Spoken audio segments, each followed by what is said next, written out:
Welkom bij Hardstyle Gekkenhuis, de Nederlandse hardstyle podcast. Deze aflevering praten we na over Decibel en Mysteryland. We hebben het over aankomende feesten zoals Shockers, Melodic Madness en Bloodline. En we hebben MC DVA te gast. Yeah!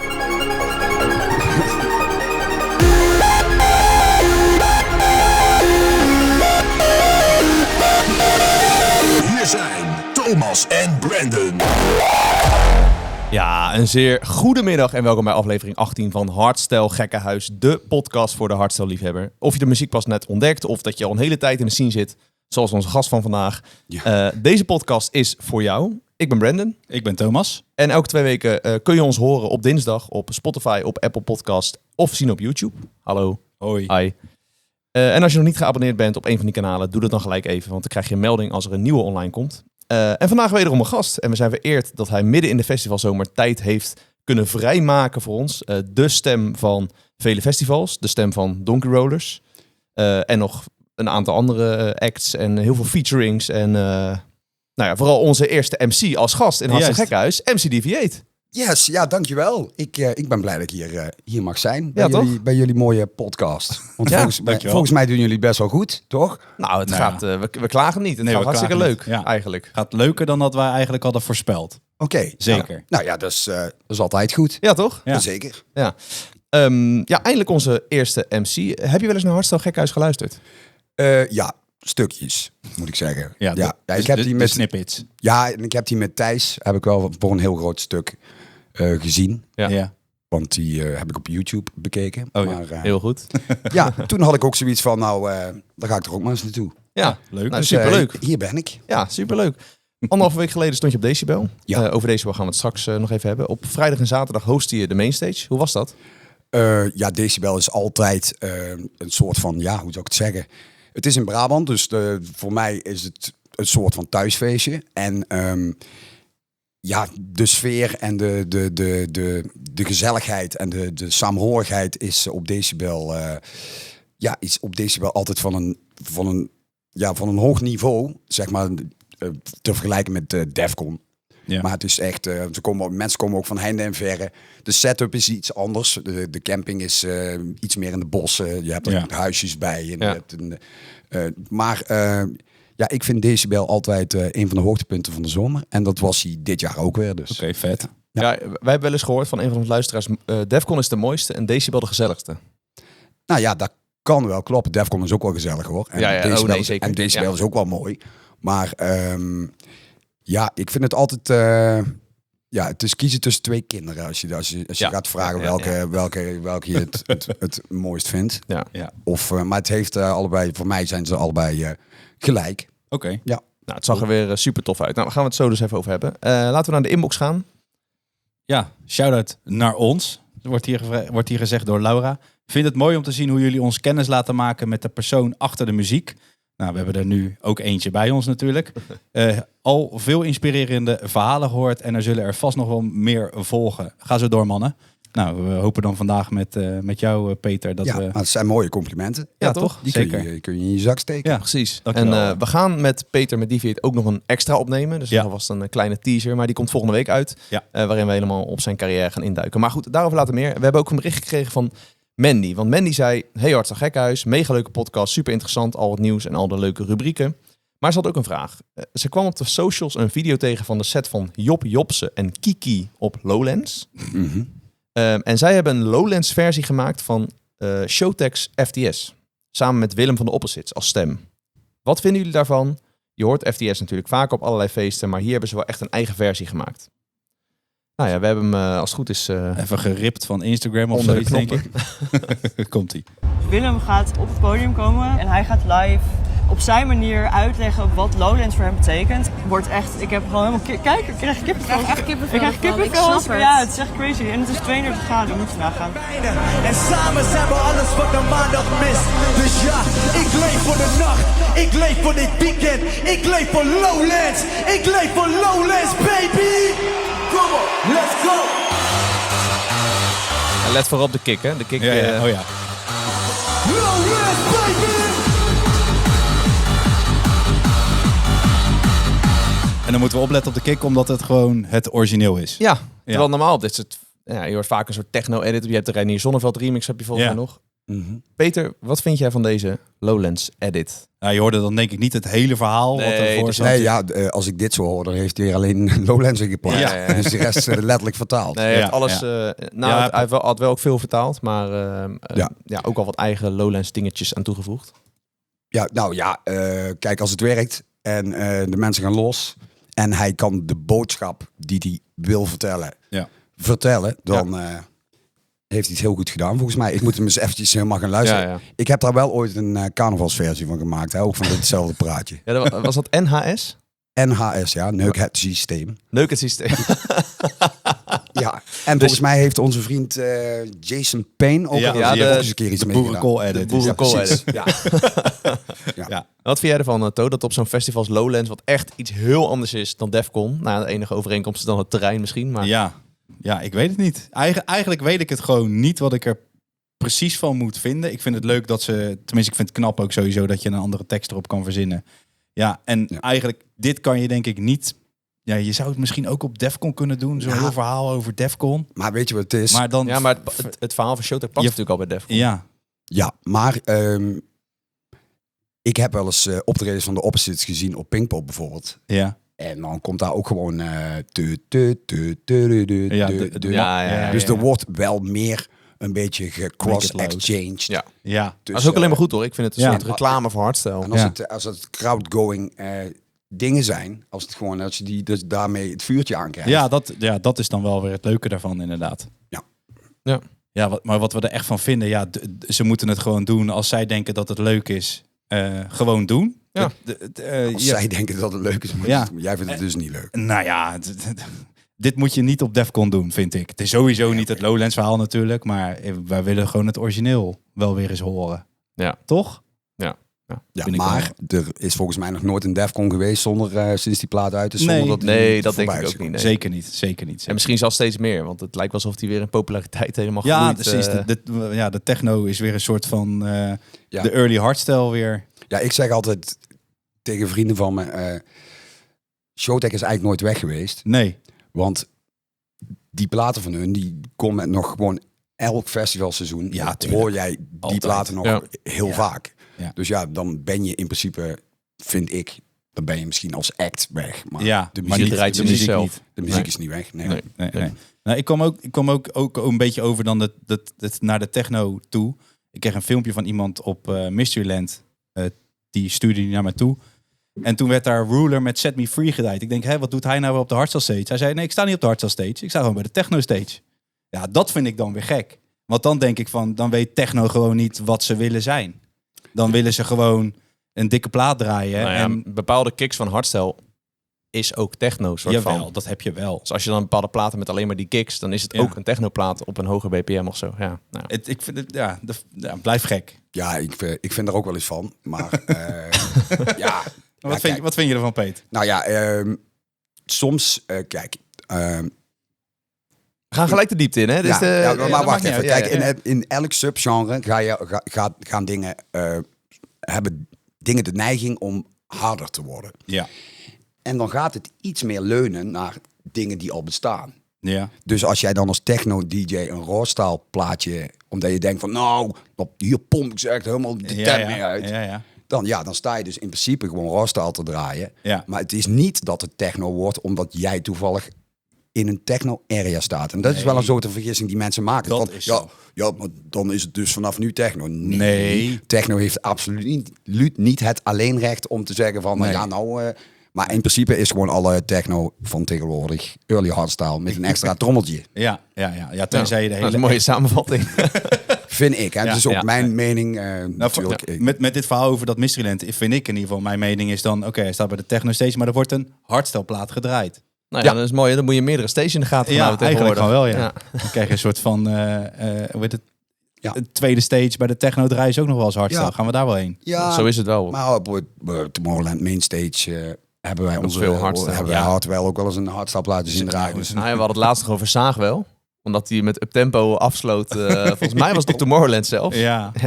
Oké, ja, Helemaal maar kijk, maar dat het incidenteel gebeurt Nee, is op tuurlijk. zich niks nieuws. Ja. Nee. En dan probeert Hardwell natuurlijk ook wel een beetje dat shock-effect te geven van... Het is dan allemaal fans Tuurlijk. van de Hardwell sound. Ja. Maar dan gaan ze daarna Laat die rieken. Even rammen. Ja. Ja, en hij is er niet vies van hoor. Dus Nee, zeker niet. Zeker niet. Daar komen we ook straks op terug. Ja. Ik heb een enorm lekkere vakantie gehad in Italië. En toen Jij heb wel. ik eindelijk de kans gehad om dit boek uit te lezen. Ik doe even de test van hoe dik die is. Zo. Ben je 3 weken weg geweest? Nou, bijna wel. Nou, bijna volgens mij. wel. Ja. Iets meer dan 2 weken. Uit het hart van DJ The Prophet. Geschreven door Arne van Terphoven. Echt een enorm fijn boek. Ik heb het in 1 ruk uitgelezen. En het is wat mij betreft bijna een geschiedenisboek over hardstyle. Echt helemaal hoe het, in ieder geval volgens hem dan, en volgens die hoek, Scantrix hoek, ontstaan is. Superleuk geschreven. En ik wil daarom ook iedereen die de podcast luistert van harte aanraden om deze of te kopen als je nog op vakantie gaat. Of voor je verjaardag of voor kerst of Sinterklaas te vragen. Want ik vloog er doorheen. Was echt heerlijk. Heb jij hem al gelezen? Hè? Nee, ik ga binnenkort ook op vakantie. Oh, kijk. Dus dan wie weet dat ik er dan... Ik ben niet zo heel erg boekenlezer. Ik moet dan beginnen en dan moet het me wel pakken. Dan wil ik er nog wel eens een boek uitlezen, maar eigenlijk niet. Misschien is er een luisterboek van. Volgens mij wel. Volgens mij wel, ja. Spotify dan, denk Ja. ik. Nou, Zou dat mooi zijn als de Dat Prophet zou ook wel allemaal geluidsfragmentjes met platen en nou, dat zal wel niet, maar... Zou er zo'n podcast bestaan die dat soort dingen doet? Dat ze ook af en toe muziek laten luisteren. Ja. Nou ja, als we het toch hebben over muziek. To, Juist. wat luister je op dit moment? Nee, je snapt hem, hè? Dat was mijn bruggetje. Nee, ik luister op dit moment naar Jay Reeve en Noishock met Fly. Lekker mid-introotje.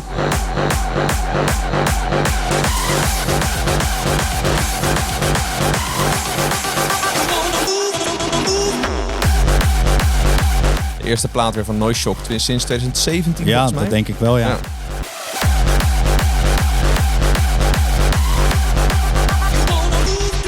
Ja, gewoon lekker simpel, reverse bassje en dan de melodie. Oldschool melodie, Ja, echt 2016, 17 Ja. vibes. echt heerlijk.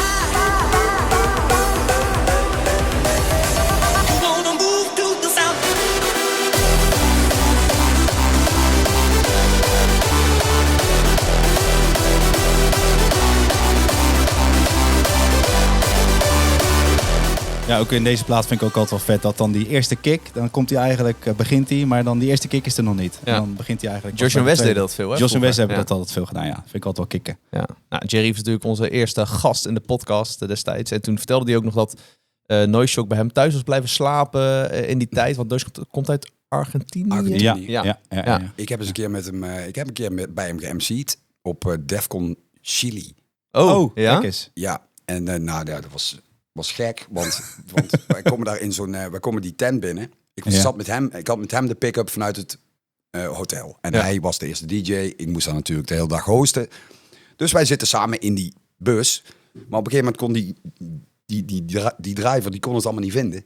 En toen uiteindelijk kwamen we via een achteringang het festivalterrein op. En wij lopen, maar in plaats van dat we achter die tent uitkomen, kwamen we gewoon midden op het terrein uit, achter een of andere eetkar. En toen moesten we dus het terrein doorkruisen. Ja. En ik zweer het serieus, heb ik nog nooit gezien. Daar zaten gewoon, ik denk 2.500 man op de grond, voor de tent, geen muziek, zaten gewoon. Want hij was de eerste DJ. Oh, echt? Een Noishock Ja. opende Ja. stage, ja. Nou, wij komen daar, wij installeren ons. Hij drukt op play. Die 2.500 mensen, woep, omhoog, Bengaals vuur, alles. Echt? En dat is niet gestopt totdat het af was gelopen. Vet, man. Gewoon de hele dag of alleen tijdens een set? De hele dag. De hele dag knettergek. Op een gegeven moment, Ja, ik durfde... ja. Ja, bij Vlagen durfde ik niet de zaak nog extra op te jutten. Omdat ik dacht van, Ja. ze breken hier echt letterlijk de tent af. Maar Oh, toch wat is bizar. in Zuid-Amerika, Chili, jij zelf vast mee hebt gemaakt. Het schijnt wel echt de meest bizarre dingen dat je daar meemaakt. Ja, nou, Qua dat zijn, fans en... ja, nou, daar zijn de mensen echt, nog even op een heel ander level. Ja. Ja. Ja, wij worden natuurlijk gewoon verwend. Hier in Nederland met alle festivals en... Ja, ook wel, maar ook als je andere concerten kijkt. Als je bijvoorbeeld ECDC live at River Plate zou kijken. Ja, Dat is ook... die heb ik gezien toevallig, ja. Ja, nou kijk, Stukjes maar, ervan. let maar eens op het publiek. Ja. Daar zit gewoon, die gaan er toch even net iets meer voor. Ja, zeker. Ja. Dat was in Mexico, was dat toch? Zeg ik dat nou goed? River Plate is ook River Argentinië. Plate is ook. Argentinië. Oh, oké, sorry. Ja, sorry. om Oké. even weer het Ja. cirkeltje rond te Ja, maken. ja, ja, naar, juist. ja, Noise Shock. Ja. Ja, leuk. Ja. Wat luister jij, Brendan? Ja, ik heb getwijfeld.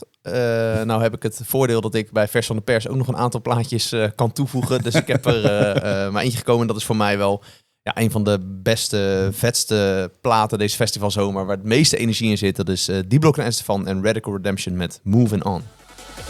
Deze combinatie...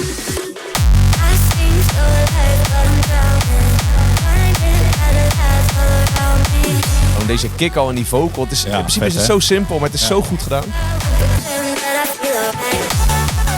Spoel even door naar de tweede drop. Ja, het tweede dropje is misschien wel mijn favoriet.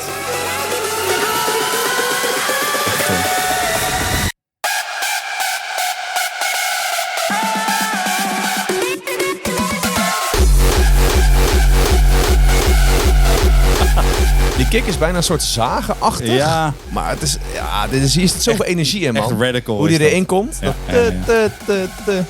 Ja, ik heb hem wel eens gehoord. Ja?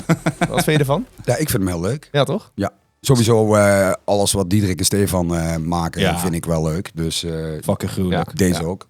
Zijn op dit moment in mijn ogen in ieder geval de nummer 1 van de wereld qua hardstyle.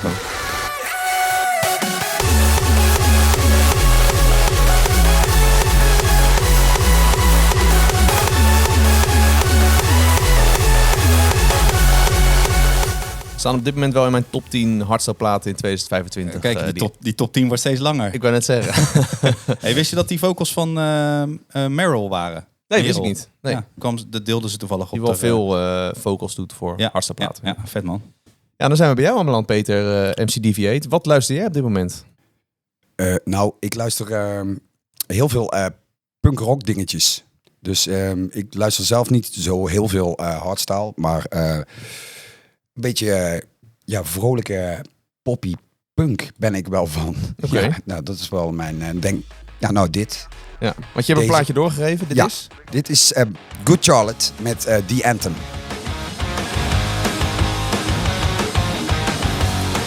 Dit gewoon lekker beuken in de auto. Heel hard. It's a new day, but it all feels old. It's a good life, that's what I'm told. But everything and all just feels the same. Ja, ik ben er een beetje aan verslaafd, aan die gedempte powerchords. Er zit hier in dit genre heel veel in. Ja, dus, is het ook wat je zelf speelt op gitaar? Dit kan ik wel spelen, ja. Ja, precies. Ja, vraag me niet om de eindsolo van November 1 te spelen. Maar dit meespelen, dat kan nog wel. Ja, precies. Ja. En waarom wilde je deze plaat laten horen? Nou, deze is... ik zou even niet weten uit welk jaar die is, maar die is wel aanzienlijk... Ergens in de 90's, denk ik, 2002 staat hier. Oh. Kijk eens. Ja, oké. Nou, deze plaat heb ik gebruikt eigenlijk om het eerste regeltje van de klassieker Shoutout met Showtek en Donkey Rollers. Want hij zingt hier It's a New Day. En daar heb ik dus... It's a shootout. Ja, nou is dit de Showtek versie? Ja, precies. Ja, die moet je dus nooit meer draaien. Oh, die mogen we nooit meer draaien? Ja, nou, omdat de remix van Donkey Rollers wel echt beter is. Oh, oké. Vind ik. Want dus, je hoort het wel gelijk. Ja, dat hoor ik, omdat die vocal, die heb ik voor de Donkey Rollers remix, de grote meneer Michel Polle, die belde mij op, die zei Peter, jij gaat de ding eens even opnieuw inzingen. Dat is de Donkey Rollers remix. Ja. En dit is ook wel de meest gedraaide. Ja, dit is wel de versie. Ja, precies. Ja. Nou, wat een leuke anekdote. Ja, leuk. Hey, laten we snel naar het nieuws gaan, want we hebben een hoop te bespreken. Nieuws van de week. Ja, en voordat we met al het nieuws beginnen wat ik hier heb staan, is er nog eigenlijk nieuws rondom Deviate? Jawel. Ik heb een nieuw plaatje uit deze week met Aftershock en Marco de K. Ja. Gaan we later een afdeling behandelen.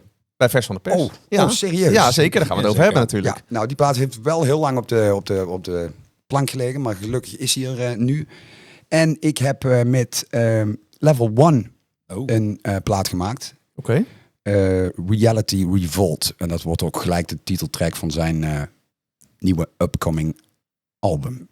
Vet. Want hij heeft natuurlijk Reversed Reality als live act ook volgens mij ook als album gehad. En nu komt er Reality Revolt. Ja. Oké. Cool. Ja. Tof. Dat heeft hij gereveeld op Decibel. Oké. Wat vet, joh. Ja. Is dat misschien iets wat we misschien volgende aflevering zouden kunnen laten horen? Moeten we dan level 1 even benaderen? Ja, dat kan ik ook wel even vragen hoor. Of je nodigt level 1 uit. Nou, dat kan ook. Dat kan ook nog, ja. Dat is gewoon tof. Dat is ook geen stom idee. Nou goed, laten we daar nog even naar kijken als we de volgende opnemen. Oké, nou dat zijn mooie dingen. En inderdaad, je nieuwe single Apologize met Mark with the K en Aftershock gaan we zo bespreken bij Vers van de Pers. Dus dat komt helemaal goed. Nice. Laten we dan starten met Decibel, een van de grootste hardstyle festivals ter wereld natuurlijk. En ziet er altijd super tof uit. Wij zijn er nog steeds nooit geweest. Dus echt ik durf het bijna niet meer te zeggen hier. Nou, eigenlijk niet, nee. Zeker niet sinds we deze podcast zijn begonnen. Precies, maar volgend jaar zijn we erbij. Dat durf ik nu al te zeggen. Ja, we gaan hem wel echt inplannen, hè? Ja, we moeten daar naartoe. En deze Decibel stond natuurlijk grotendeels in het teken van het afscheid van... Ik sta er een beetje van te kijken. Ja, dat is echt heel Ik zit bizar. ervan te kijken. Ja, echt heel Echt bijzonder. nooit geweest. Nee. Ja, Het komt altijd zo uit dat we we zijn met vakantie. Jij was sowieso met vakantie dit jaar. Bij mij was dit weekend al helemaal volgepland daarmee. Ja, vrijdag had ik misschien kunnen gaan, maar dan had ik weer heel laat pas. En dat is altijd met Decibel op een of andere manier. Maar volgend jaar gaan we dus staan wij vooraan bij jou. Ja, oké. Beloofd. Daar hou ik je aan. Beloofd. Deze Decibel stond natuurlijk grotendeels in het teken van het afscheid van Frequencers. Een set vol met alle hits en The Unknown als afsluiter. Mega tof, alle collega's erbij. Hoe was dat voor jou als MC, die laatste set van hen? Ja, wel iets aparts. Het is toch wel het einde van een tijdperk. En ik ken de jongens vrij goed. En ik heb met Niels ook wel dingen besproken vooraf. Hoe gaan we het aanpakken? En met name ook dat laatste moment dat de familie en vrienden er nog bij komen. Maar het was wel...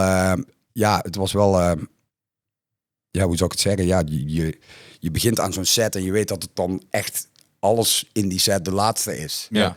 Dus dat is wel een beetje... En zonder dan als MC te vervallen in daar constant maar want iedereen weet onderhand wel dat het de laatste is. Waarom dus ze er staan. Ik ga het niet nog 150 keer zeggen. Dan krijg je een beetje het Headhunters, de return effect. Ja, Dat kon ik op een gegeven moment ook niet meer in één zin horen. Maar dat is een ander verhaal. Het was eigenlijk heel speciaal. Het was echt... het was mooi. Ik denk een waardig afscheid. Ja, het zag er wel echt super goed uit. Ja. En we weten natuurlijk, Pepijn gaat door als Wolf. Maar Niels, moest ik even uitzoeken, die leidt een techbedrijf die slimme software en AI-oplossingen verkoopt. Dus die gaat echt iets anders doen. Ja, die dat gaat gaat daar echt wel iets anders, die gaat dat leiden en dat bedrijf verder brengen. Dus hij gaat echt helemaal weg uit de hardstyle. Ja. Jammer. Ja, maar zeker. Nou, Wolf althans, we hebben nu wat eerste plaatjes die uit zijn gekomen. Die zet die sound wel voort hoor, vind ik. Dat denk ik wel, ja. Ook het afscheid van Invector. In april kondigde hij al aan dat dit zijn laatste zou zijn. En fijn te zien dat het daar ook heel druk was. Hij gaat zich nu vooral focussen op muziekproductie en ghostproductie. Ja, en Decibel is natuurlijk ook de plek voor de nieuwe live act. Want Toya stuurde mij al door op Instagram de nieuwe live act van Rejecta. Project Raw. Ja, vet. Het zag er wel vet uit. Ja, ik zag weer zo'n hoofd volgens mij voorbij komen wat hij dan als visuals had gebruikt. Dat had hij toen bij zijn Reject Authority had hij dat ook. Tenminste, Emporium had ik hem dan met dat hoofd ook gezien. Fucking vet. En hij is ingefuseerd met een middel-raw-virus. Ja. Zo heeft hij dat dan helemaal op Instagram. Hij werd inderdaad in een soort teaser tot leven gewekt als Frankenstein nadat hij was geïnjecteerd met het raw-virus. Oh. En op Decibel heeft hij iedereen geïnfecteerd met het raw-virus. Dus jij ook, Peter? Nou ja, stond hij bij mij op de stage? Ja, op de mainstage. Nou, ik dacht dat het Patient Zero heette. Oh. Nou, ja, dat zou misschien ook wel kunnen. Want zo heet wel in ieder geval zijn eerste plaat. Ja. Die komt volgens mij volgende week uit. Maar dat dan het Live Act Project RAL heet. Dat zou kunnen. Nou, dan, anders hadden wij het om elkaar. Nou ja. In ieder geval, het heeft iets te maken met virus. Geïnjecteerd worden met de RAL. Maar het zag in ieder geval heel vet uit. Dat is wat ik wilde zeggen. En sowieso veel schermen. En die werden echt op een bizar goede manier gebruikt, vond ik. Dat was echt wel een beetje Tomorrowland-achtig. Krijg ik dan echt helemaal niks van mee. Nee, dat snap ik. Maar Nee, als ik filmpjes uit het publiek zie, zag er echt heel goed uit. En ja, Q-Dance doet dat eigenlijk niet echt, hè? Het staat Die hier... Ja, sorry, ja. Die heeft zelden schermen of... Die doet veel meer gewoon met al die lichten en stage design. Dat is altijd nog een... Dat zou, stel, Wild Styles heeft natuurlijk Jonas in zijn podcast. Jonas Schmid. Jonas Schmid, ja. Ja. Dan zou ik een vraag aan hem willen stellen van... joh, waarom doen jullie geen beeldschermen op Defcon? Ik snap wel ergens dat het natuurlijk... Deden ze dat bij Climax ook niet? Nee, deden ze daar ook niet. Nee, ook veel minder. Nee, ook niet. In ieder geval, als wat ik nu bij Decibel zie, dat zag er echt heel goed uit. Ja. En dat is iets wat Q-Dance niet doet. Nee, Dus, eigenlijk nooit. Ja. Maar ik zie hier dat het de Patient Zero Journey heet. Denk ik. Oké. Als ik hier zo op... Nou ja, goed. Iets in die richting wat we net zeiden. Demi Cannon kwam met een nieuwe live act, Decade, omdat hij 10 jaar Demi Cannon viert. Klonk goed, veel energie, goede nieuwe edits. En om dit Decibel-blokje af te sluiten. Volgend jaar is Decibel gewoon weer op 28, 29 en 30 augustus 26. Met als thema Nature's Rhythm. Oh, was het dit jaar en ook een week eerder dan normaal? Ja, volgens mij verschuift alles weer een week volgend jaar. Misschien schrikkeljaar of zo, weet ik veel. Nou ja, dat heeft ook te maken met dat er heel veel festivals wegvallen volgens mij. Zou kunnen. Ik heb geen idee. Ik heb ook geen enkel idee. Nee, maakt ja, niet ik ben er wel hoogstwaarschijnlijk weer gewoon bij. Daar gaan we wel vanuit. En jullie dus ook. Ja, wij zeker, dus ook. zeker. Ja, zeker. En nou, afgelopen weekend was ook Mysteryland. Vette mainstage. Die was nu op de berg, waar natuurlijk vroeger altijd de Q-dance stage was. Ja. Een soort van hand met een... Nou, ik herkende Rondje-achtig. van die paaseilandhoofden herkende ik. Weet je, dat huis van Octo van SpongeBob, zeg maar? ja. Dat herkende ik er een beetje in, zo aan twee kanten. Juist, ja. Dat ken je toch ook nog wel, Peter? Octo of SpongeBob? Nou ja, SpongeBob heb ik niet echt gekeken. Maar je weet wel wie Octo is, toch? Jawel, Octo is die octopus. Ja, heel goed. Ja. Ik heb wel een beetje SpongeBob natuurlijk. Maar ja, er werd natuurlijk weer veel hardstyle gedraaid. Vrijdag was het de Soundrust hosting. Zaterdag was het de Rebellion hosting. En zondag was het Randy hosting. Met een première van zijn nieuwe live act. Ja, Resonance. Het zag er wel, Resonance, wel goed uit, ja. Ja, fucking vet. En Sound Rush op line-up back-to-back mystery guest. Ja, die stond op de line-up met een mystery guest. Ja, back-to-back. Bleek uiteindelijk dus noise controllers te zijn. En kwam Ecstatic er nog eventjes bij. Ja, was wel grappig. Ze deden Ja. Heat of the Moment met z'n drieën. En Of de met z'n vieren, Down dan moet ik zeggen. En de Down Down remix natuurlijk nog. Dus Ja, fucking vet. het zag er wel goed uit, ja, die set. Ja. En als we het dan toch over Hardstyle op Mysteryland hebben. Hè, we hadden het net over Hardwell op Mysteryland. We gaan nu dan hebben over Hardwell op Mysteryland. Hij sloot zijn set op de zaterdag af met 11, 1-1 Hardstyle platen. 11. 11. Hij sloot hem af met 11 platen. Ja, Dan heeft hij dus gewoon een hele hardstyle set gedraaid. Nou ja, zowat wel, ja. Hij heeft daarvoor ook nog heel veel andere dingen gedaan. Maar gewoon 11 hardste platen. Ze collab met Outsiders, Falling in Love. Ja. FTS heeft hij nu gedraaid in de Sub-Zero Project remix edit. Oh ja, dus niet het origineel, maar dan wel net even iets... Zijn nieuwe collab met Atmosphere's Hideaway. It Will Be Okay van Sub-Zero Project en Dual Damage. Berlin, die Blue Esther van Isaac. En hij sloot af met Brace for Impact, de nieuwe collab met Sub-Zero Project. Ja, en dus dit keer geen zagen, maar 11 hardstyle platen, man. Ja. Wat is het? Ja, nou, Ja, ik vind het mooi. Ja, vet hoor. Ja. Ja, ik vind het ook wel kicken. nou, het is ook wel een teken dat het dan... het gaat ergens naartoe. Ja. Dat, de sound wordt breed verwelkomd. Ja, precies. En door geëvolueerd. Dus ja, ik zou zeggen... EDM en techno, let's go. Heel goed. Ja, en het was natuurlijk de laatste keer Mysteryland. Althans, in 2026 komt er geen editie. Ja. Wellicht in 2027 weer een nieuwe. Dat moeten Met een nieuw concept of een nieuw idee. Of, Ze hebben echt aangekondigd dat het een pauze is. Ja. En dan moeten we in 2027 maar kijken of die pauze stop wordt gezet. En dat ze dan weer doorgaan. we gaan het meemaken. Ja. En je hoort het hier als eerste. Zeker. We speculeerden vorige keer al over het aankomende Gearbox Indoor Feest. Want waar zou het nou zijn? Op 17 januari 2026 gaan ze weer de Ziggo Dome doen. Gearbox Grand Prix gaat het heten. En zoals ik vorige keer al vermoedde, het zal zijn in teams. Net zoals bij Hardbase dus. En dan niet met 4 teams, maar met 8 teams. Vet.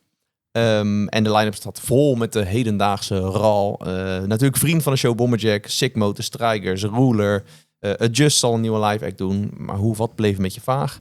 En een geheel team Overdrive was nog vervaagd. Dus misschien nieuwe artiesten of nieuwe... Ja, Geen of idee. een dikke collab van 4 artiesten samen, weet je wel. Zou ook nog kunnen. We houden in ieder geval in de gaten. Dinsdag 26 augustus, de dag dat deze podcast uitkomt, start de kaartverkoop. Dus wees er snel bij. Juist. Wat vind jij van de hedendaagse RAL en de Gearbox sound? En Nou ja, heb jij daar iets mee of zeg je nee, daar heb ik niks mee? Nou, Of, ik heb daar wel iets mee. Want ik doe natuurlijk ook wel collabs met bijvoorbeeld Level 1. Die dan toch iets meer het nieuwere sound vertegenwoordigt. Ja. Maar om nou te zeggen... ik vind het lastig om... Ja. Kijk, het is natuurlijk wel zo... Qua creativiteit houdt het niet altijd over. Nee. En dan, ik vind vooral... dat is wel iets wat jij mooi vindt aan de hardstyle. Dat vind ik, ja. En op een gegeven moment kun je dan ook niet meer appels met peren gaan vergelijken. Dus dan, ja, op een gegeven moment heb je daar gewoon minder feel mee. Maar je hebt ook acts die, zeg maar, in mijn ogen beginnen, of in ieder geval een voet tussen de deur hebben gekregen met een betere beukwerk. Ja. En die daarna zijn geëvalueerd in gewoon goed producerende acts. Ja. Ja. Heb je een voorbeeld?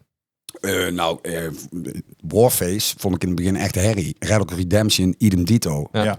Rebellion, dat is wel doorgeëvalueerd. Ja. Dus die krijgen op Die staan nu gewoon goed- main stages met Ik echt heb- goede muziek. Ja. Ik heb dat ook wel met Act of Rage en ook Ja, ja, een maar Rejecta dat is- bijvoorbeeld. Maar dat is een beetje Ja. hetzelfde laken en pak. En als dat dan Ja. door-evalueert naar... maar op een gegeven moment denk ik wel dat we dadelijk voor zoveel harde acts krijgen die een voet tussen de deur proberen te krijgen, dat het nog maar de vraag is of die ooit een melodie gaan produceren. Ja. Ja. Nou, we hebben... Zelfstandig.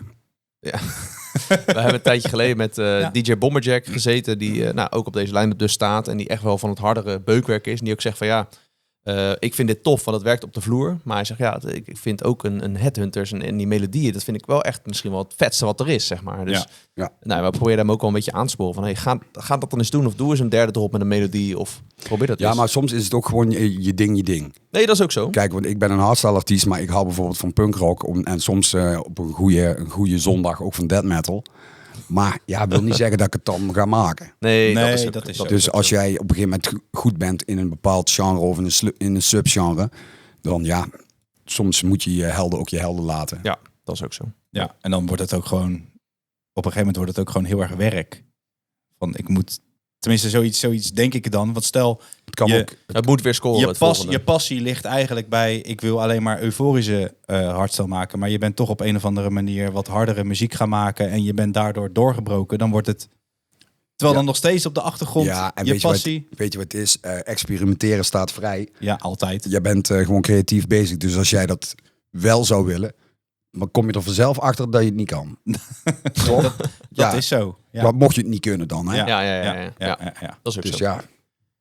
ja, als ik hem was, deed ik het wel. Ja, of eens gewoon eens testen, eens een plaatje. Ja, tuurlijk. Maar mensen willen altijd, hoe zou ik het zeggen? Het is altijd heel lastig in de hardstyle. Want Ja. als je tot een lengte van dagen blijft doen wat je altijd deed, dan dat is saai, is weer hetzelfde. En Ja. dan doe je een keer iets anders en dan mag het niet. Ja, Ja, maar het is altijd een beetje moeilijk. dat is altijd hardstyle geweest. Ja, altijd dat is, al zo wel, geweest. dat is wel inderdaad vanaf meter van ja, zeker. de tendens. Ja. Ja. Jay Reeve komt met een nieuwe Melodic Madness OST. Mega tof. Fucking vette melodie. Het is volgens mij nog niet uitverkocht. Hè, Nee, dat Melodic verbaasde mij een Madness. beetje. Dat verbaast mij inderdaad Want ook de wel eerste een twee beetje. edities waren stijf uitverkocht en Ja. nu nog niet. Dus ik wil wel nog een kleine promo maken naar de kijkers en luisteraars. Ja, zeker. Van, joh, mocht je nou willen gaan, wacht niet tot het einde. Want het zal vast niet hetzelfde gebeuren. Maar je hebt natuurlijk zo'n Gearbox-event wat ook van de zomer is gecanceld. Gewoon vanwege tegen van de kaartverkoop. Sowieso wordt de festival en feestenmarkt natuurlijk steeds... Mhm. Maar Jay Reeves feest, welke datum? Waar? 013? 27 september 013. in 013. 013. inderdaad. Beste feestzaal van Nederland. Ja, een van de beste. Nou, ik vind nog steeds de AFAS Live vind ik de beste. Maar de tweede, leuke, 013. compacte 013. Echt, die zaal. Ja. Gewoon gaan. Ook als je wat verder weg woont, komt er gewoon naartoe. Ja, en als we het daar ook over hebben, 20 jaar Dieblok en Estefan, ook nog niet uitverkocht. Nee, vind in ik de ook. Dome Haren, dus ik weet niet hoeveel mensen daarin kunnen. Ja. Misschien kunnen daar wel heel veel mensen in, dat weet ik niet. Ja, dat Maar, en dat is op 8 november uit mijn hoofd. Ja, Gaan wij ook naartoe, maar koop daar ook je kaarten voor. ja, Want misschien hebben ze dat ook wel weer een beetje te groot ingeschat, hè? dat kan, dat maar, kan, hè? maar dit zijn wel ook de grootste, hardste artiesten Ja. die er op dit moment rondlopen. Dat Dus ik mag blijft- hopen dat het uitverkocht En het is raakt. ook gewoon crisis, jongens. Hè? Het is Ja. crisis. Mensen kopen misschien later kaartjes. Nee, dat, Ja, dat is het ook zo. Ja, We kijken tegen die tijd wel even. Het heeft met meerdere factoren te maken Ja, waarschijnlijk. ik denk het ook Ja. Shockers komt er weer aan. Wordt veel geteased online en het schijnt dat ze zich volledig willen focussen op OG Raw. Want je ziet bijvoorbeeld Unresolved, al terugkomend filmpje. En waarschijnlijk heeft Nightcraft het Anthem. En die is sowieso lekker bezig de laatste tijd. Dus dat zou wel leuk zijn voor hem. De kaartverkoop en line-up gaat live op de dag dat deze podcast uitkomt. Dus vandaag of gisteren of een tijdje geleden. Ja. Dus we houden het in de gaten. Als de Anthem maken of de line-up bekend is, dan laten we het je hier weten. Het vindt plaats in de Autotron op 13 december. Ook een mooie locatie. Ja, toch? Ja. En ander leuk nieuws. Vocaliste Natalie Blue, bekend van Exhale met Devin Wild bijvoorbeeld. O To My Body met Disturb. Wat Goeie plaat is dat. Exhale, ja. Ja, en natuurlijk Land of Lunacy. Het anthem wat we vorige week of 2 weken geleden bespraken, To. Ja. Heeft ze ook de vocals van gedaan. Maar die doet komend seizoen mee aan The Voice of Holland. Oké, bijzonder. Ja, vanaf januari te zien op tv. Dus dat gaan we zeker in de gaten houden. Oh, Dat is wel heel leuk als ze heel ver komt. Is dat al dat is dus nu, die opnames zijn nu. Daarom weet je dat ze dat dan... Nou, dit is weer een heel verhaal. Heeft een van jullie B&B Vol Liefde gekeken vorige zomer? Nee. Vorige zomer. Ja? Ja, vorige zomer. Ik moet dat verplicht meekijken. Met die Malgosia. Die Malgosia die bij die landheer in het kasteel in Spanje. Ja. Die uit... Natalie Blue is haar dochter. Oh. En zij was... dat is heel lang verhaal. Zij zat bij RTL Boulevard en zij heeft dat verklapt dat haar dochter meedoet aan The Voice of Holland. Ja, maar goed. Oh, die van Albert. Ja, die. Ja. Ja, nou, goed, ik weet er toch stiekem veel van. Ja, heel goed. Heel goed. Okay. Maar goed, een hardstyle-vocaliste, Natalie Blue, doet dus mee aan The Voice of Holland. En we gaan het volgen. Superleuk. Vet man. Bass Modulators en Demi Cannon komen met een eigen euforische hardstyle party. Back to Euphoria. In Haarlem, 10 oktober. Is ook nog niet uitverkocht. Dus, nee, maar 300 kaarten. Ja, dus het is klein maar fijn. Heel klein en fijn. Ja, super klein en intiem. Dus wij kunnen helaas niet. Ik zou wel graag willen gaan. Ja, ik kwam het ook voorbij. Ik had het ook toegestuurd. Nou, kut, het is 10 oktober. Dat kan ik niet. Nee. Dus dat kunnen we niet. Vet concept. Dat soort kleine feestjes. Zou dat dan niet beter zijn? Peter? Nou, weet ik niet. Jij staat meestal op de main stages. Dus de echte grote festivals. Het staat wel op grote dingen. Maar ik heb ook wel heel veel kleine dingen gedaan. Ja. Hoor. Ja, maar... Kijk, vroeger toen ik begon, had je nog wel echt hardstyle avonden die 1 keer in de maand waren. Ja, gewoon clubavonden. Ja, dan had je dan was het dan misschien wel groot, Accelerator in de Matrix, maar je had ook Headliner in de Danssalon. Was allemaal iets kleiner van schaal, maar dat had wel een vaste... Time-out Gamert. Ja, maar of die een vaste maandelijkse avond hadden, die hadden misschien wel maandelijks gewoon... een hardstyle DJ staan, maar echt een conceptmatig feest. Durf ik even niet te zeggen op een paar birthday parties. Nee, oké. Ja. Maar in ieder geval, wat wil ik nou zeggen? Ja, daar was dat kleine saamhorige, met name in de danssalon, was wel echt een... ik vond het wel altijd iets hebben. Je kwam altijd er kwamen ook verschillende mensen op af, maar ook altijd dezelfde. Ja. En die loop ik nu nog wel eens op Classics feesten tegen het lijf. En dat is wel altijd een soort... ik vind het altijd wel heel gezellig. Ja. Het is toch een soort van jouw schoolmaten tegenkomt. Vroeger moest jij op die manier als DJ zijnde, producer zijnde, op die manier bekendmaken in die wat kleinere feestjes. Ik vind de sfeer gewoon altijd veel. Dat zag je ook op Defcon. Op de Red staat iedereen en zijn moeder. Ja. En op de Magenta en de UV, daar staan gewoon veel meer de liefhebbers. Kom je elke keer dezelfde mensen tegen. Ben op de Red nog nooit iemand tegengekomen, even stom gezegd. Ja. En dat heb je ook wel op 013 hebben we ook wel eens op een Euphoria of een ander feest van Revelations of zo. Ja. Is die kleine zou ook altijd gezellig, goede sfeer. Zeker. Ik weet niet, ik hou daar heel erg van. Dus ik vind het wel jammer dat ik niet kan.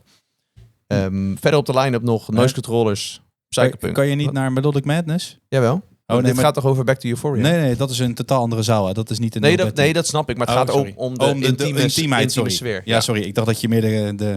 Enfin. Wat ik zei, verder op de line-up naast natuurlijk Bass Modulators en Demi Cannon, Noise Controllers, Psychopunks en A-Rise. En Bass Modulators heeft ook nog een Q&A gedaan op zijn Instagram, waarin hij vertelde over hun event natuurlijk, maar ook over dat er nieuwe muziek aankomt met Noise Controllers als NCBM. Vet. En een collab met EDM-DJ Dyro. Nou, we hadden het net over EDM, let's go. Wel leuk verhaal, want hij wilde graag een remix maken voor Hardwell. En zo kwam hij in contact met Dyro. En als het goed is komt er nu een collab uit. Dus dat is wel tof. Zeker. Als we dan toch in de nieuwe events zitten. Ook Unresolved komt met een event. Bloodline in de Maasilo op 10 januari. Met een line-up om je OG Raw vingers bij af te likken. Unresolved Origins. Ik denk een beetje een soort classics-achtige set. Unresolved versus Rejecta versus Regain. Disturb versus E-Force. Ja, nog veel meer. Maar dit klinkt wel goed. Misschien wil ik hier wel naartoe. Het is vlakbij, hè? Het is vlakbij, hè, Maasilo in Rotterdam. Voor ons dus is dat het wel vlakbij, top. inderdaad. Nou, hou je tickets nu, want de kaartverkoop is begonnen. Vet, man. Vriend van de show, Ecstatic, is ook lekker bezig. Draaide op Decibel dikke The Essence set. Daar zijn wij natuurlijk ook al een paar keer bij geweest. Sloot daarmee een melodische stage af. 1,5 uur mocht hij draaien. Het schijnt wel dat het echt een goede set was. Ik heb goede wel sfeer. Ik ben op Instagram dingetjes tegengekomen. Zag er echt vet uit. Wij waren er niet bij, maar de video's zagen er inderdaad vet uit. Mega goede sfeer. Bren. Ja. Hij zit niet stil. Hij zit niet stil, want hij raast maar door met die Essence EP met natuurlijk Brand New Funk. Die is uitgekomen. Hij zat in de studio met Andy Savage. Een week later met The Pitcher. Ja, vet man. En dit weekend zat hij te teasen dat hij met Dr. Root de studio ingaat. Oké. Dus een soort van... dat is wel vet. Een beetje partyplaatachtig iets maken met Dr. Root dan. Zou wel leuk zijn. Ja, vet man. Maar die jongen is goed bezig. Ja, toch? Ja, zeker toch. Ja. Zeker. Het laatste stukje nieuws. De laatste aflevering van de Red Race staat op YouTube. Heb je dat een beetje gevolgd, Peter? Ja, daar had er al iemand gewonnen. Ja, zeker. Maar ze hebben nog een aflevering over D-Charged zijn weg naar de Defcon Naar main Defcon, stage en zijn inderdaad. set. En, Oké, Ja. Dus Niet die gezien. aflevering staat online. Dus dat je een beetje D-Charge richting de mainstage volgt. En uiteindelijk staat zijn set ook online. Dus dan kan je ook heel die set. Ik heb dat wel terug zitten kijken. Ik heb ze gewoon, dat heb ik normaal nooit bij een set. Maar ik heb echt gewoon zitten lachen om die gozer. Echt waar. Ja, er zitten hele grappige mensen tussen, hoor. Ja. Hij is Het echt is een gewoon- beetje een vreemde vogel, maar Het wel, is- het is wel een goede gast volgens mij. Ja, zeker ja, hij is weten. heel aardig. Hij is heel blij. Ja, Maar terechte winnaar volgens jullie? ja, ik vind van wel. Ja, ik had het een ander wel gegund misschien. Maar ik vind het een goede gast, leuke gast. En Sergio kwam ook nog eventjes die kan een podium om plaatje om draaien. een call-up te draaien. En de Ja. Purge natuurlijk kwam Ja. ook nog even. Waste the Penguins kwam ook nog even. Ja, inderdaad. Dus dat is ook wel kicken dat hij dan eigenlijk... Hij heeft dan die spot gewonnen, maar hij gunt ook had wel, ook wel ja. de mensen erbij. Die Ja. plaat met Sergio is trouwens ook fucking goede plaat. Er zit een partij energie in, jongen. Echt, Ja. vind ik echt een dikke plaat. Ja, wat ik een beetje mis op Defcon dit jaar is... Vorig jaar op Defcon 24 zag ik heel veel reclame voor de Red Race... dat je daarvoor kon opgeven. Maar dit jaar heb ik niks gezien. Dus zal het dan was volgend jaar niet komen? Oh, kan dat het maar... Ik hoop van wel, want ik vond het heel leuk om te volgen. Ja, of hebben ze dan niet mega reclame maar gemaakt, maar meer een beetje... Ja, ik heb niks van gezien. Nee. Dat je kon opgeven. Vorig jaar kon je op Defcon... of in Defcon 24 kon je opgeven voor Defcon 25. Dat kan ik me ineens herinneren, man. Van Ja, ik wel. Ik wel. Jij let wel. Ik let op, hè? Jij bent wel een snuffelaar, hè? Ja. Jij hebt heel veel in de gaten. Ja. Ik, Jij ben hebt wel- nog wel tijd om gewoon te gaan werken. ik heb ook nog tijd om aan te gaan werken. Ja, Ergens wel, ja. Afgelopen Ja, 2 weken even niet. Maar nee, ik ben inderdaad wel een snuffelaar om het in jouw woorden. Ja. Hey, dit was het nieuws. We gaan terug in de tijd, want we gaan... Back in time. Ja, de Back in Time. Daar zijn we weer. Ik wil een beetje jouw kant op in deze Back in Time. Maar ik weet nou niet... Ik heb hier Showtech met Shoutout staan. Ja. Maar nou durf ik hem niet meer te draaien natuurlijk. Waarom niet? Nou, het origineel. Het origineel. Ik ga hem wel gewoon doen. Ja, maar zet die eens op en dan weet ik het meteen. Oké. Dit is het origineel. Oh nee, dit is niet origineel. Wacht. Wil je het even opnieuw? Nee hoor. Ja, maar De mix intro. It's a shout-out to all the crowd. kijk, deze klinkt veel. Don't let them put you down. Nee, Peter, dit is de eerste release met jouw naam erbij. Voor hoe ver ik het deviate. Dus dat jouw naam als featuring in de titel staat. Oh, Als ik het echt? goed Nog heb. eerder dan alle Fusioners. Ja. Ja, nou klopt dat misschien wel, maar het is niet de eerste plaat die ik ooit in heb gesproken. Nee, dat dacht ik ook al. Maar daar gaan we dan volgende gaan we- week gaan we- wat volgende meer week over, wat- ja, wat ja. over hebben. Maar dit is wel, dit is wel. Voor zover ik kon vinden stond jouw naam. De eerste plaat waar jouw naam ook erbij Ja, en gelijk een hit, hè? Ja, de net al met... De remix dan. Maar in ieder geval. Hij zit wel gelijk in je hoofd. Tudu. Ja. Ja. Ja. En dat was ook een beetje wat ik dus had met die Good Charlotte plaat. Dat zat al de hele week in mijn hoofd. En toen, wat wij deden vroeger, wij gingen gewoon in de studio zitten, Wouter, Stuart, ik. En dan gingen we gewoon... Showtech. Ja, Showtech. En dan gingen we gewoon schrijven. Dus het was niet zo dat ik dan met ideeën kwam. Of ik kwam wel met ideeën, maar niet dat ik dat allemaal al voorbereid had. Wij gingen gewoon vers in de studio zitten. Ik meen nog dat ze toen de studio boven de Hollywood in... Rotterdam dan? Nee, heette dat de Hollywood in Eindhoven? Was daar ook een Hollywood? Volgens mij dat was weet daar ik ook een niet. Hollywood. Ga weet- checken. Dat weet jij beter dan ik. Ik weet dat er een Hollywood in Rotterdam was in ieder geval. Maar volgens mij, ja, die ken ik. Hollywood Entertainment Center Eindhoven. Oké. Nou, hij die het dus. al. Daar hij het al. Maar in ieder geval, nou, daar zaten wij zaten wij dus boven. En toen, dat was gewoon Wouter meestal met akkoorden. En die kwam daar mee. En toen kwam ik met toen had ik dat ding dus, dat Good Charlotte ding in mijn hoofd. Ja. En toen, en toen moesten we natuurlijk iets anders verzinnen, want anders leek het te veel op de Good Charlotte plaat. Ja. En zo is Shoutout ontstaan tussen mij en Wouter met tekst en tekst en muziek. Toen hebben we het dus, zeg maar helemaal. Toen zaten we echt liedjes te schrijven aan de piano. Ja. Dat deden we toen. Vet. Oké, Dat vet is wel man. echt iets heel anders wat je bij andere producers hoort. Wat je zegt aan de piano is echt liedjes schrijven in plaats van... Ja. Maar dat kwam ook wel een beetje omdat ik natuurlijk wel zong. Dus ja, als je zingt, dan ben je wel een beetje iets... Ja, dan krijgt het gelijk al iets meer een muzikale lading. Ja. En dat is anders dan een rapje. Want ik noem rapjes... Ik noemde dat altijd een ondersteunend rapje. Ja. Moet er ook nog een ondersteunend rapje geschreven worden? Zo van Maar de is een soort vocal... opzwepend tekstje. Zo noemde ik dat vroeger.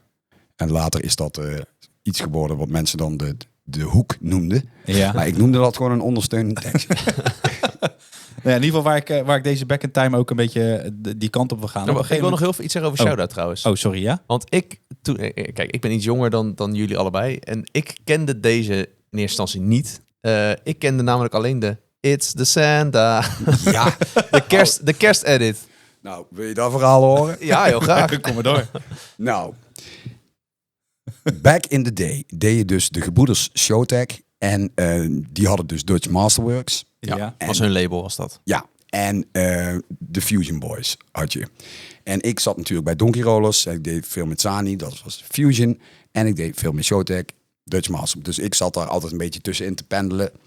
En, maar ze deden ook heel veel dingen samen. Hè? Dus we bouwden met Sani, Southstylers. Ja. En dus die wisten van elkaar. Ja. Die kenden elkaars studiogewoontes. Dus toen gingen ze op een gegeven moment...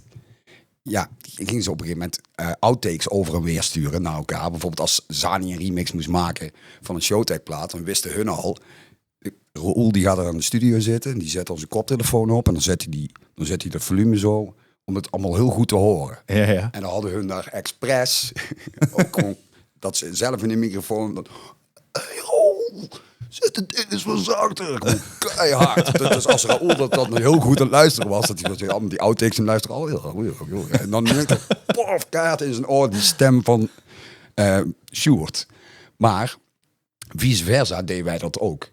En zo hebben wij, het was rond kerst dat wij die remix moesten maken met Donkey Rollers. En dat dus ook Michel dus zei van, Peter, jij moet die vocals opnieuw komen doen. Ja. Want hij vond ze niet mooi genoeg en die moesten opnieuw. En toen was ik daar toch. En ja, nou gaan we een geintje uithalen. Kun je ook niet even vlug een kersttekst maken? Ja, nou goed. Toen heb ik dat echt in 5 minuten bedacht. En toen hebben we gewoon een MIDI-file van Mariah Carey eronder gepoft. En ik weet nog dat ik die versie... Ja, dat was mijn versie in het begin. Toen kwam die remix uit en daar kon ik niet meer aan wennen. Ik dacht van ja, dat heeft echt even geduurd. Want ik zat echt helemaal in die... Maar die hadden we dus opgestuurd. En dan begint het eigenlijk heel vet met zo'n Donkey Rollers mid intro. En dan in één keer... Dus Wouter en Sjoerd zitten daar in de studio. Nou, eens even luisteren wat ze gemaakt hebben. Nou, vet. Kan je die even opzoeken, To? Ja, ik heb hem al klaarstaan. Oh, jij hebt klaarstaan. Vet. En dan in één keer hoor je die... Zo'n stukje van Paul McCartney. Ja. Kerstbelletjes. Oh ja. En toen dachten we van ja, stond aan de knikker. Die kende ik eerder dan het origineel. Sorry. Ja. Deze ja. Ja, dat ding daarachter is Paul McCartney, hè, toch? Ja.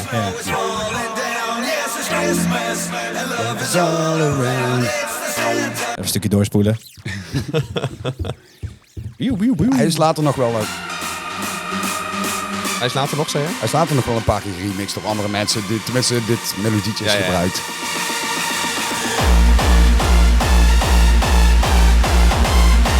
Het is toch weer bijna kerst, hè, jongens? Ja, bijna wel. Kerst is zo hier. Yes. Maar dat werd dus vroeger... Dat Brabantse geginnengrap Ja, Dus echt over en weer altijd. Ja.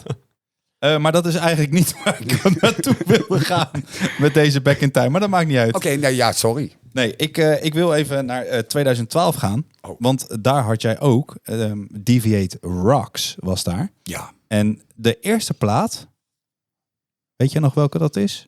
Poh. Het was niet kan met Mandy geweest zijn. Oh, met Men. Oh, geen idee. Nee, dat is later. Dat is later. Oh, dat is later. Oh. Mijn eerste Deviate Ik heb eraan gesnuffeld, dat was later. Oh ja, ja. Oh ja, hou op over deze plaat. Oh, nee, we gaan er even over door.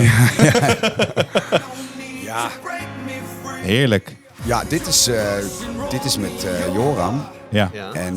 en Alpha Twins. Ja. Maar ik heb de vocal ook met Joram gemaakt, maar ook meer op zo'nzelfde zin als met Wouter. Pianootje erbij. Ja. En ik heb dat ding ingezongen bij hem. En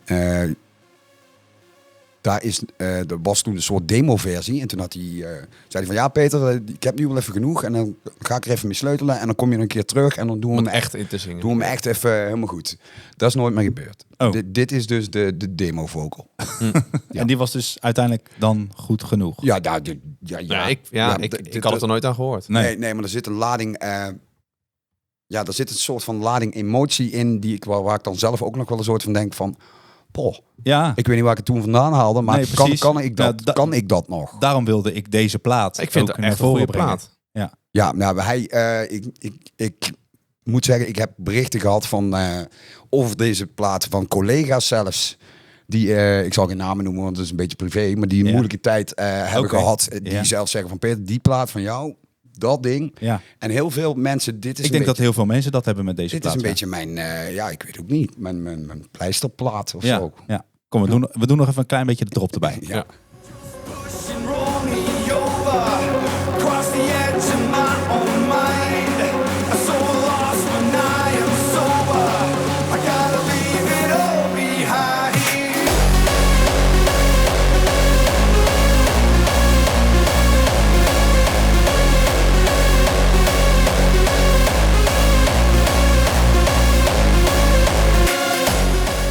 Echt Ja. een goede plaat, man. Die tekst natuurlijk al, leave it all behind. Als je natuurlijk gewoon een rotperiode achter je hebt, of achter je hebt gehad, dat je dat dan ook achter je laat. Dat is natuurlijk... Ja, en het feit dat je misschien ooit om dingen te vergeten naar substanties grijpt. Ja, So lost when I am sober. Ja. Dus dat... ja. I gotta leave it all behind. Ja. Dus ik ga nu even iets anders doen. We gaan nu Ja. even lekker een Ja. feestje bouwen. Ja, nee, dat is Dat belangrijk. kan het zijn, hè? Dat kan van alles zijn. Maar Juist. deze plaat is wel, denk ik, als ik een original van mezelf op moet noemen. Dus geen cover. Nee. Als ik een, misschien is dat nog een vraag in de extra, maar als dan komt hij maar 2 keer. Ja, dat maakt niet uit. Maar Dat is als heel ik een beste plaat op moet noemen, Ja, dan is het deze. oké. Nou, Die gaan we nog een keer vragen. En de volgende week. voor mij ook in ieder geval. Maar ja, goed. Ja, Zo. ik heb dan nog een heel klein beetje nog een kleine vraag over Deviate Rocks. Wat is dan Deviate Rocks? Je hebt Deviate en... Deviate Rocks was destijds een project wat ik eigenlijk aangegaan ben met Henry Snijders, Slim Shore. En wij waren met z'n tweeën Deviate Rocks. Oh, oké. Ja, en daar hebben wij onder die naam hebben wij ook wel samen. We hebben een keer op Decibel een live act gedaan. Ja, En dat was een beetje Deviate live met een Oké. DJ. juist. Want ik wilde natuurlijk wel zelf de focus kunnen leggen op MC'en en de vocals live zingen. Ja, Dus ja, om daar dan ook nog bij te gaan draaien, vond ik allemaal een beetje te paniekerig. Ja, Dus daar wilde snap ik een beetje rust in hebben. En Henry is een longtime friend. En die deed dat met liefde en plezier. juist. Nou, En ook heb ik gewoon in de studio wel een paar dingetjes met hem gedaan. Dus deze vocal heb ik dan toevallig bij... Toen was het project net begonnen. Dus toen dacht ik van, dan Ja. klappen we deze ook meteen als Deviate Rocks erin. Ja, maar er zijn dus andere platen waarbij je als Deviate Rocks ook echt hebt meegedacht over de productie en hoe de plaat klonk en dat soort dingen. Ja, bij eigenlijk de meeste. Oké. Oké. Nou, ook daarover sowieso met Slim Shore is de Broken Dreams natuurlijk. Daar hebben we het dadelijk in de extra ook nog over. Oké, nice. Echt ook een hele goede plaat. Ja. Maar waarom stopte dat ineens? Waarom stopt dat? Henry ging andere dingen doen. Ik ging andere dingen doen. Ja. Ja, op een gegeven moment moet het ook een beetje organisch verder gaan. En op een gegeven moment stopte dat gewoon. Er is ook nooit echt gezegd van bouw ermee op. Nee. Maar we zijn Dus het kan nog terugkomen. Dat het weer Op een organisch classics begint. feestje. zou ooit op een... Ik doe trouwens wel een Deviate live set op 9 november. Liefhebbers Classics. Oké. Oh, In het vet. mooie Milhezen. Er zijn Oké. nog kaarten voor. Weet ik niet trouwens. Volgens mij is het uitverkocht. Hoor. Maar dat is ook heel klein. Dat is Dat is bij jou in de buurt. en En dan ga je echt draaien. dan ga ik een live hack doen. Dus dan ga ik een live hack doen zoals alle live hacks zijn. Voor opgenomen. Precies. Jij drukt op play in ieder geval. En daarna ga je er overheen. Laten we elkaar geen nietje noemen. Nee. Toch? Oké, nou wat Oké. leuk. Leuk. Maar in ieder geval over de Deviate Rocks duiken we dan volgende week eventjes Ja, ietsje in de dieper extra op in. gaan we het daar gaan we het ook nog over hebben. Top. Hey, dan gaan we naar onze vaste rubriek natuurlijk. De nieuwste platen die uit zijn gekomen. Vers van de pers. En ik kan er gelijk heel eerlijk in zijn, want de eerste plaat die we nu gaan horen is waar ik mee twijfelde met wat luister je op dit moment. Want dit is ook eentje die bij mij op repeat staat. Een onbekende naam. We hebben hem al één keer eerder in de podcast laten horen. Het is Travis Gunn met Stronger. Lekker euforisch. You gotta speak up. You gotta speak up.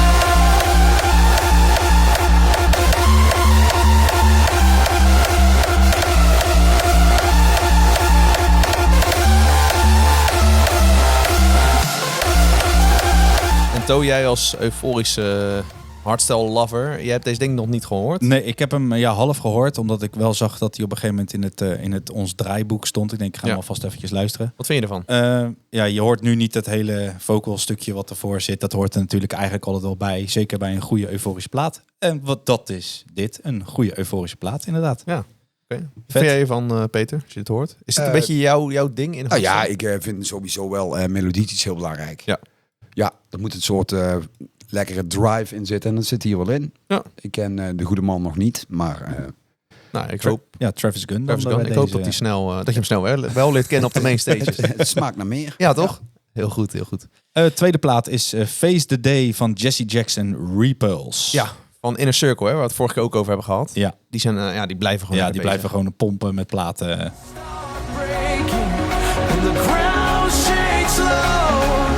I shout into nothing, but nothing shows. Beetje een deviate vocal, vond Een ik. goede vocal wel, Ja. vond Ja. ik. Niet omdat jij het nou zegt, maar nee. ik dacht al van, nou, dit is goed gedaan. Ja. Ja. Dark keeps moving when the sun won't stay. I gather what's left and I face the day.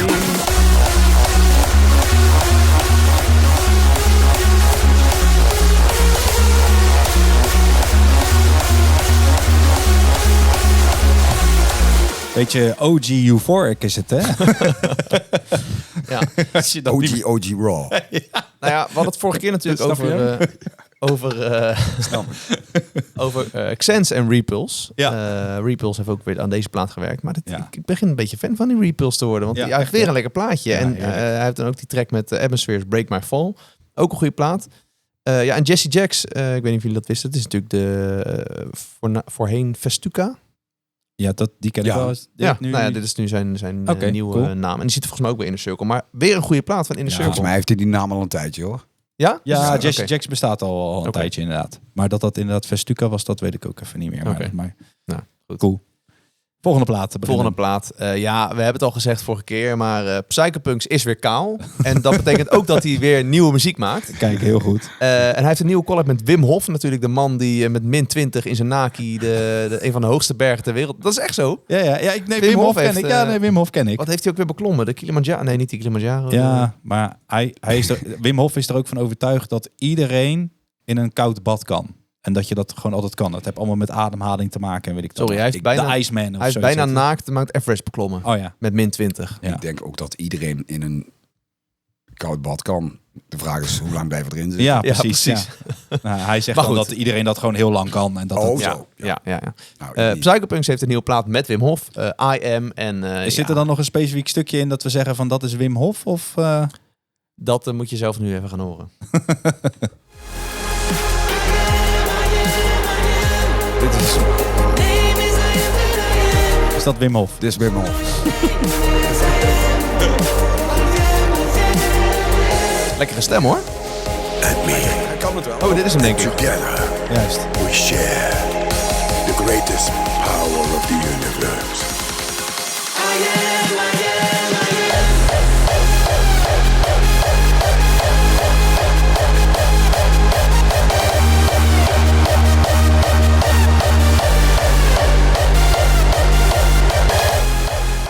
Ik vond even één stukje in de melodie dat die pakte mij. Dat was wel vet. Ja, ik vind het gewoon een goede plaat. Ja, zeker. Zeker. Want Psychopunks featuring Gandalf. Daar moest ik een beetje aan denken. Ja, nou ja, we hebben het vorige aflevering, 2 afleveringen geleden, was al een beetje het nieuws bij ons. Want Psychopunks is weer kaal, of nog steeds kaal. Maar hij heeft wel zijn beste plaat gemaakt toen hij kaal was. En hij is weer kaal en dan maakt weer een goede melodie. Een Ja. goede kick eronder. Zou dat dan toch iets samen Nou ja, met elkaar te maken hebben, bedoel ik. ik heb geen idee, maar het is in ieder geval een goede plaat, vind ik. En over een goede plaat gesproken. Mark with a K. Aftershock. Ja. En, Wat een en the one zelfbevlekking. and the only. Wat een MC. zelfbevlekking. Deviate. Dit ben ik niet, hè? Nee. Ben jij dit niet? Nee. Oh,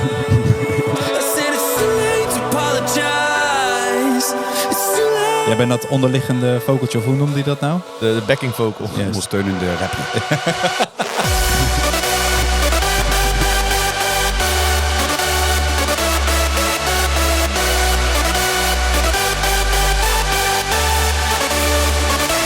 Time's up, bitch. This is how it's gonna be. Don't care what you say. I'm about to break free. Fuck your life, your future. And Ja. gonna hit you in the face with the.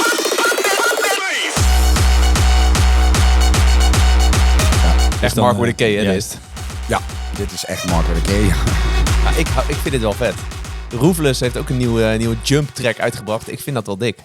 Ja, hij staat nu Oh. niet in vers van de... Oh, Dit vind ik dan wel stiekem iets vetter. Ook. dit is Aftershock.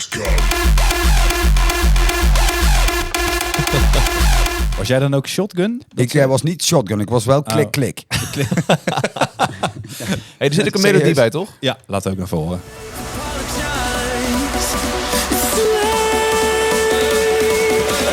Apologize van One Republic is dat volgens mij, toch? Yes. Ja, klopt, ja.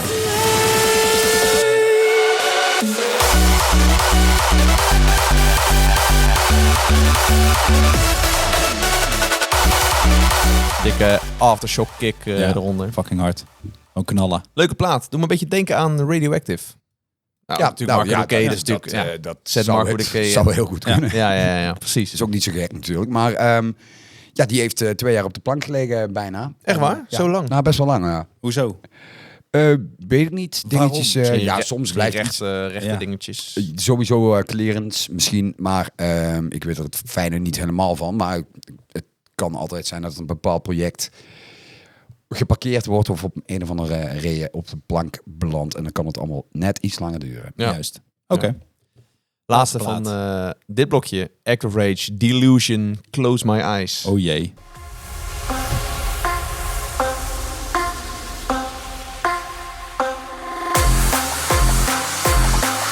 Dit is wel flink pompen hoor. Oh?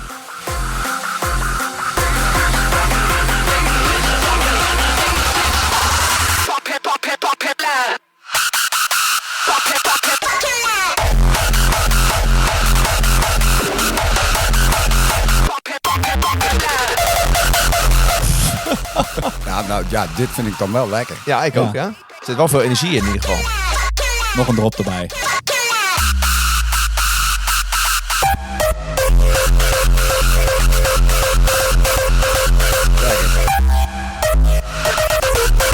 Het is wel echt Act of Rage hè dit. Ja, vet. Dik. Ja. Zit er ook nog een melodietje bij? Ik weet het niet. Zouden ze nog een melodie er tegenwoordig bij produceren? Ik weet het niet. Oh, daar is hij.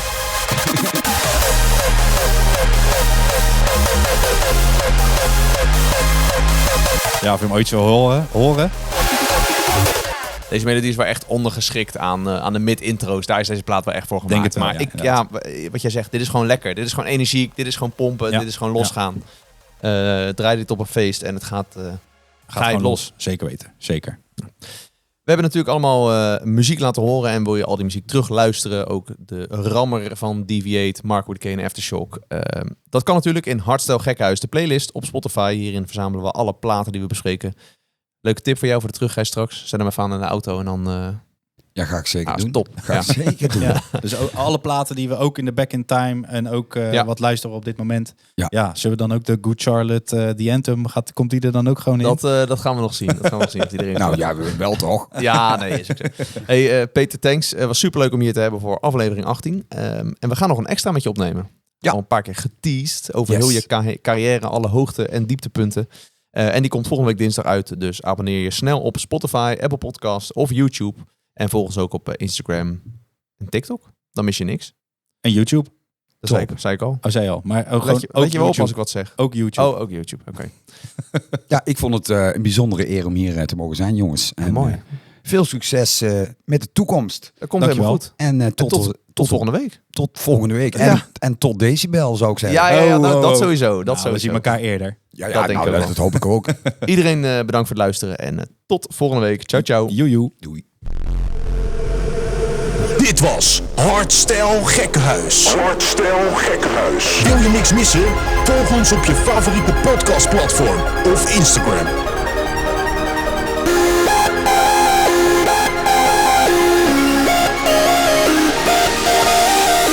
Hardstyle Gekkenhuis.